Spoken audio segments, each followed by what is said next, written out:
मी इथे जेवण बनवायचं काम करते आणि इथे सकाळी जेवण बनवायला आली तर माझ्या मॅडमनी माझ्यासाठी मिक्सर मागवला होता, जो माझ्याकडून लास्ट टाईम तुटलेला त्यांचा ब्लेंडर. आणि नवीन मिक्सर बघून मला खूप बरं वाटलं, की पूर्ण मिक्सरच ऑर्डर केला. मला वाटलं होतं की भांडी ऑर्डर करतील म्हणून. मग इथे बनवली होती मस्त अशी पावभाजी आणि रात्रीची राहिल्यावर जे दाल पराठे बनवतात ते बनवले.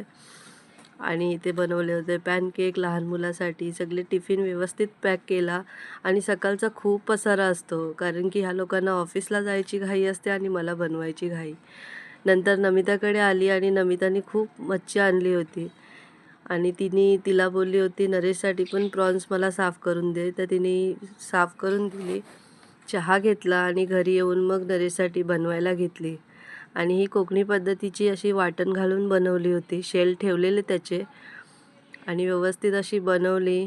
सुका चवला बनवला, राईस बनवला आणि नरेशला जेवण दिला. माझ्या स्वतःसाठी मॅगी बनवली. काय बनवू माझ्यासाठी, तर मॅगी बनवली आणि खाऊन घेतली. भेटूया नवीन व्हिडिओमध्ये. बाय.